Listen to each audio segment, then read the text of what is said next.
हाय, जय एकवीरा मित्रांनो, स्वागत आहे तुमचं आपल्या या न्यू चॅनल डेस्टिनेशन व्हेज फूडीमध्ये. आज आपण जाणार आहोत वज्रेश्वरी, गणेशपुरी आणि स्वामीनारायण मंदिर, पालघर. आपल्या या न्यू चॅनलमध्ये आपण वेगवेगळे ठिकाण आणि तिथले व्हेज फूड एक्सप्लोअर करणार आहोत. सर्वात आधी भिवंडी वाडा रोडने आपण जाणार आहोत वज्रेश्वरीला. तुम्ही जर वेस्टर्न मुंबईला राहत असाल तर मुंबई अहमदाबाद हायवे रोडनेही वज्रेश्वरीला येऊ शकता. आता आपल्याला सरळ 14 ते 15 किलोमीटर जायचं आहे.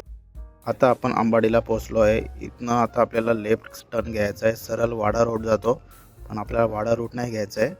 आपल्याला लेफ्ट साईडला हा वज्रेश्वरी रूट घ्यायचा आहे. इथून हार्डली 5 ते 6 किलोमीटर वज्रेश्वरी आहे. आता आपण इथनं सरळ जाणार आहोत. मित्रांनो, आता आपण आलो आहे वज्रेश्वरीपासून 1 किलोमीटर आधी असलेला अकलोली गावात. हे हॉटेल आशीर्वादपासून राईट घेतल्यानंतर सरळ खाली जायचं आहे. इथे आपल्याला गरम पाण्याचे कुंड पाहायला मिळतात. सोबतच तांसा नदीही वाहते.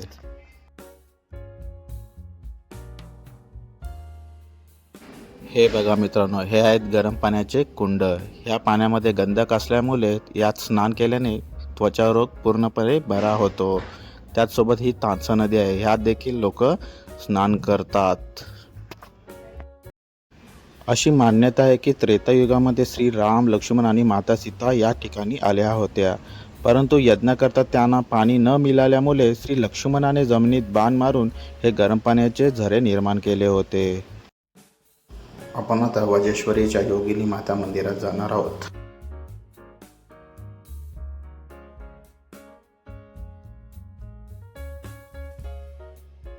हे मंदिर आदिशक्ती असलेल्या देवी वज्राई आईला समर्पित आहे.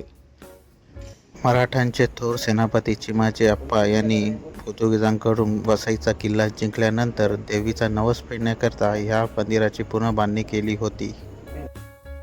त्यामुळे या मंदिराची रचना एका भक्कम किल्ल्यासारखी दिसून येते.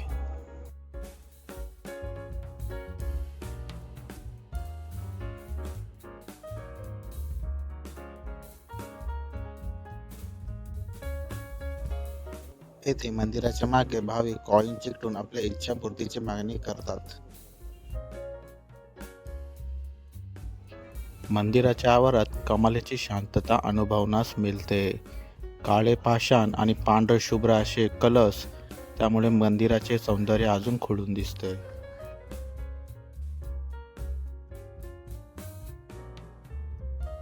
या जागेचा सर्वात मोठा चमत्कार म्हणजे गरम पाण्याचे जिवंत कुंड.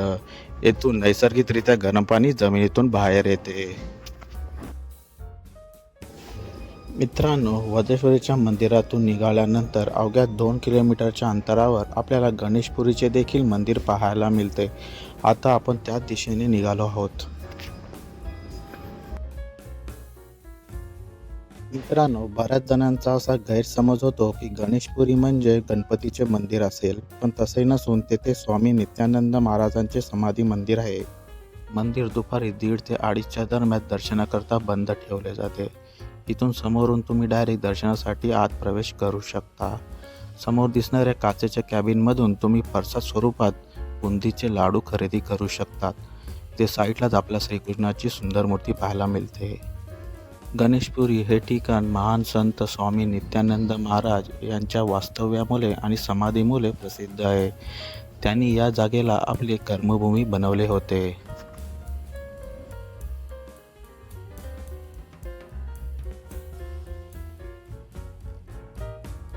वज्रेश्वरीप्रमाणे येथे देखील आपल्याला गरम पाण्याचे भीमकुंड पाहायला मिळतात. मंदिराच्या आवारातच आपल्याला एक प्राचीन शिवालय पाहायला मिळते.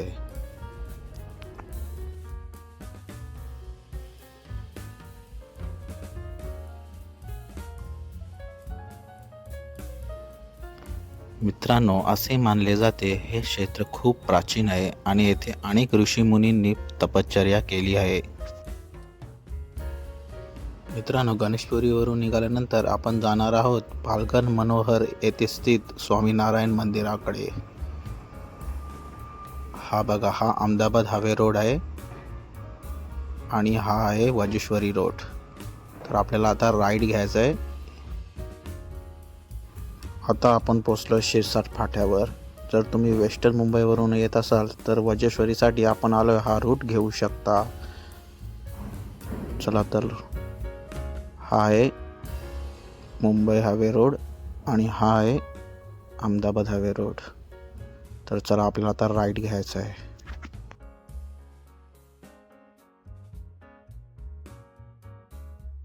मित्रांनो, तुम्हाला जर ट्रेन या मंदिराकडे यायचं असेल तर पालघर रेल्वे स्टेशनवरती उतरून बस किंवा रिक्षाने देखील येऊ शकता. हायवेवरून यू टर्न घेऊन आता आपण मंदिराच्या दिशेने चाललो आहे. मंदिराच्या प्रवेशद्वाराबाहेर दोन्ही साईडला कार आणि बाईक पार्किंगसाठी भली मोठी जागा उपलब्ध करून दिली आहे. प्रवेशद्वारातून आत गेल्यानंतर लेफ्ट आणि राईट साईडला शू रॅक बनवले आहेत. तेथे तुम्ही स्वतःचे शूज आणि चप्पल जमा करू शकता.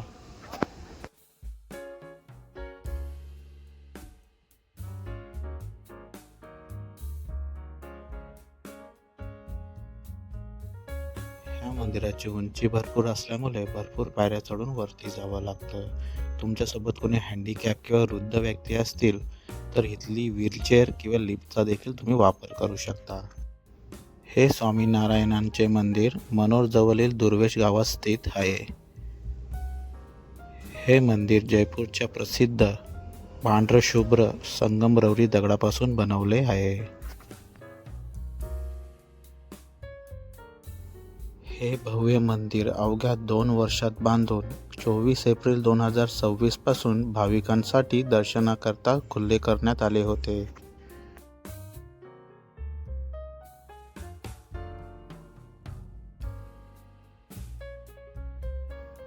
मंदिरावर केलेली बारीक कोरीव कलाकुसर आणि नक्षीकाम बघून असं वाटतं की आपण थेट राजस्थानच्या किंवा दिल्लीच्या अक्षरधाम मंदिरात आलोय.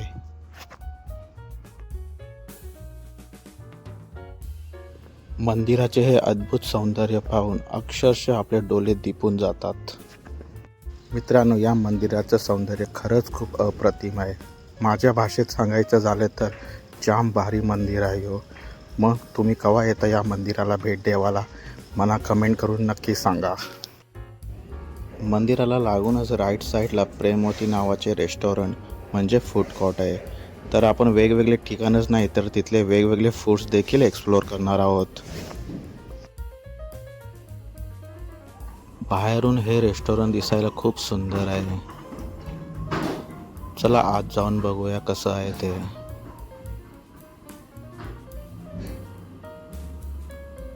मित्रांनो, इथे बसून फूड एन्जॉय करायला भरपूर जागा अवेलेबल आहे. त्याचबरोबर एअर व्हेंटिलेशनसाठी 2 मोठे फॅन देखील लावले आहेत.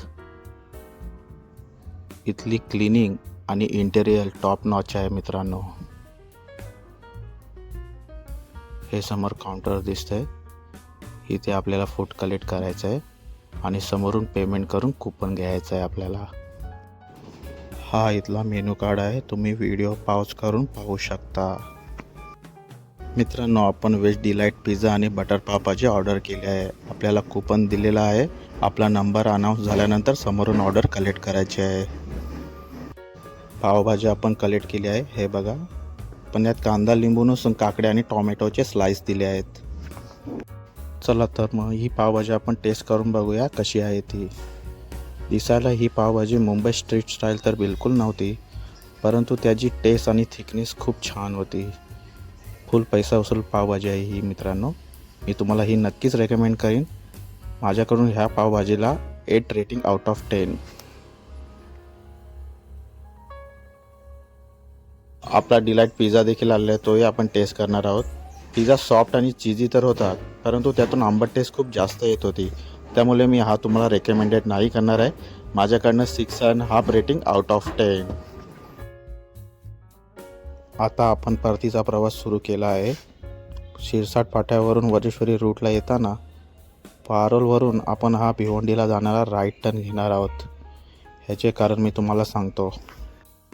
त्याचे कारण हे आहे मित्रांनो, हा निसर्गरम्य परिसर तुम्हाला तुमच्या डोळ्यात साचवून ठेवता येईल. आता समर चालू आहे तरी देखील हा निसर्ग बघा किती खुलून दिसतोय. जेव्हा मान्सून चालू होईल तेव्हा याच्या सौंदर्यामध्ये किती पटीने भर पडेल याचा अंदाज तुम्ही स्वतःच लावू शकता.